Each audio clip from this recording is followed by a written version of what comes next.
Good afternoon. I didn't expect to, I wasn't intending to do something else for a second time, but we're up in the church and we're trying to make our live broadcasting on a Sunday work better. And so Keith has headed off to look at the sound. But I thought while he was doing that, I might do a wee wander about and show you different parts of the church. Now, he promises me I can flick the camera around so you don't have to look at me all the time. And so I'm going to let you have a look and see what it looks like from where I normally stand. So this is where I normally stand. And just so you know that Keith is working with, there he is up at the back. He might even give you a wave if you're lucky. You can have a wave, Keith. Say hello, hello. And then just down here, he's got my computer and an iPad as he works out how to make this live on the YouTube channel. So that's all happening. This week would have been the week that we opened to the public for this season, and obviously we haven't been able to open. And one of the things we don't have online is an opportunity for you to see the Abbey when we're closed. There's odd pictures, but there's nothing really to see it. It just looks very empty, and I have to say it's very cold at the moment. But I thought that over the next few weeks, given that I'm one of the few people who can come up and wander about the building, that what I might do every day is learn a wee bit about my own building and come up and tell you a wee bit about it. Well, not every day, maybe once a week or something. So up here is one of our rather lovely windows. That window is the St Margaret window, and there's lots of detail in it. I don't think you can see it particularly well in that picture, but I'm sure that over the next few weeks I might master this camera even better and you'll see more. So that's the St Margaret window there. I'm going to walk and try not to fall. So those who know the building will know that I'm standing on a step and I'm about to walk down it. So hold on while I bump you down. Thanks, Kirsty, for laughing at me. So then I'm walking this way. It's not, obviously, it looks like we kind of abandoned, which I suppose we did in some ways. Our last service here was, our last service when the congregation were all here was a baptism, and these tables here are part of our having young people as part of our worship. So here is the Memorial Chapel. Lights aren't on properly yet because I'm not doing this properly. I just thought we'd have a wee nosy around and let you see what's going on. So there's some quite lovely stained glass window here, and just, that one there's got lots of images related to stories of Jesus. And I'm sure I'll tell you a wee bit more about those in the week to come. And then up here, a few more windows. Now, let me see, I'm going to wander this way. See, he's still working away. He's about to see if he can plug microphones onto the computer, and that's all to try and make it better. Through here, behind the secret curtain, are things related to the Bruce and Elgin family. So there's a few interesting things. This is quite a beautiful angel appearing through stonework. And then around about here, this piece is quite popular in the photographs. Another stained glass window. But I promise you over the next few weeks that'll be good for me to do a little bit of learning, and I might give you a nice wee tour. So I'll wander back through this way. This way. We'll wander this way. You should probably come in and tidy up at some point properly. And these chairs are meant to be here. At some point we'll have beautiful chairs all to go with the thing that was new into the Abbey last year, which is the Tiffany Window. So that's the Tiffany Window lit up. I lit it up specially for you because I haven't been turning it on when I'm in on my own. So that's the Tiffany Window just there. This is a wee area that I'm hoping we can make an exhibition area. So I'm hoping that we'll get a few screens and have an exhibition area. I'm hoping the choir room might be tidy because I am about to go and peek in their window. Let's see. There's no lights on in there. You see, they're much tidier than me. Let's see. Doesn't look too bad, but again, look at all the wool. That's because the choir are busy knitting.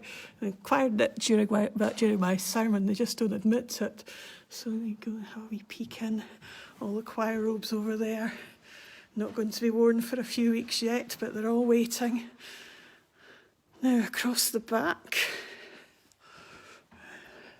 here's a board telling you all the ministers that have been here since the Reformation.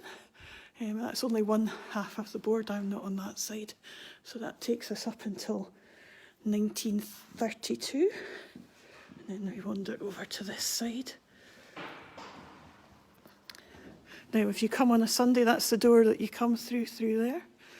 But actually, maybe this is a good opportunity to look that way and to look up at the window, although I have to say the chandelier in the middle there is preventing you from seeing it properly. But that's the window that has the Last Supper and the resurrection in it. So that window will become quite important in the telling of the story over the course of the next fortnight. This is the most recent board. I've managed to sneak onto that one. But there's lots of other folk on that one, so that's where we are at the moment. And then on this side is the flower room. No flowers at the moment because there have been no flowers to organise. Nice wee behind the scenes view for you all. Some toys there to keep children amused occasionally. Now, I'm not allowed to show you where the sound desk is because that's the untidiest part of the Abbey. The culprit is obviously working down there. So over here we have our exhibition about Robert the Bruce and the tomb of Robert the Bruce that would have been here prior to the Reformation. And so that's the replica sitting there. And when you come to visit, there's lots of information for you to read and to find out more about. Be nosy there. And in our shop, this was newly created last year, was our new entranceway and shop. So this has all been rearranged for ready when eventually the ramp, hopefully this year, but we'll see if that now happens, is put onto the north door of our part of the building. The bit through the main entrance belongs to Historic Environment Scotland, so the nave is their part, and unfortunately it's not really very good for those people who are less able to wander in and about, and so the hope is that before the end of this year we should have a ramp put on here at this door. And so this entrance area has all been cleared again. The table is here because on a Sunday morning we've been having prime time at 9:30, and that's a service for all ages, and there are usually craft activities as part of that. That desk was being used as the counter for the shop last summer, but as you can see there is a new counter all ready to go, but it's not there, so it all looks in a wee bit of disarray. It should have all been ready. There is stock. We're just not able to sell any of it yet. And then up above this new doorway is the Bruce window. And I promise you I will learn more and I will come and tell you a wee bit about it every day. It would be really good if other folk could, but I'm the person marked as the worker, and so I'm the one who can wander about freely and do things. This is where the choir are sitting at the moment. Again, hopefully we're hoping to have beautiful chairs for them to sit in, but these chairs from the Memorial Chapel work just as well. Your bottoms fit on them. Perhaps there's not as much room for choir music, but chair's a chair, you can sit in it. And so there's the communion table and chairs with the worker working hard.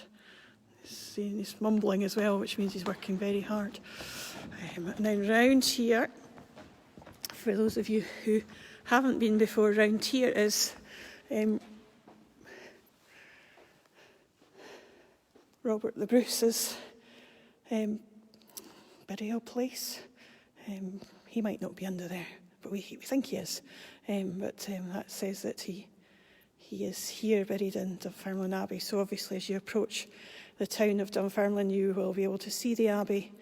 And on the top of our tower, it says King Robert the Bruce. And here he is, buried underneath the pulpit. And here's our pulpit. And there's lots of details to notice on the pulpit.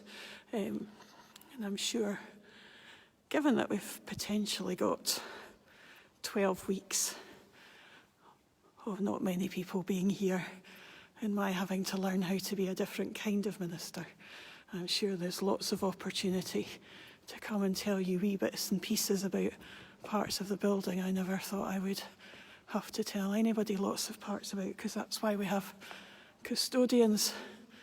But all learning is good learning, and it's well worth discovering things, even for myself, if not for you. So this is the pulpit. Lovely stairs. You have to be careful on these stairs. They're made for people with very small feet, and I have, I think, quite small feet for a woman, size 6. But you can see they're quite narrow, and so you do have to watch your feet as you're coming up and down them. And then I suppose the last thing is the organ console. Last thing to show you is our royal pew for when the Queen came to visit, and perhaps we are hoping, should everything all go plan, that might be a royal visit in the not too distant future. And then he's now talking to himself, he's just seeing if that works. I have to go and help him in a minute, so I'll just show you the lectern. And then I will finish, so here's our lectern all set up for Lent. And I'm just going to finish there. Hope you've enjoyed your quick wander around. We might post in a wee minute a link for you to try out our live broadcast, just so that we can see if it's working and you can see it through YouTube. But we'll post the link and then you'll be able to do it. But let me have a wee practice before I get into trouble, because I will get into trouble. Lovely to see you appearing, and I hope you've enjoyed the quick whistle stop tour. I'll be back at some point to do it again. Bye just now.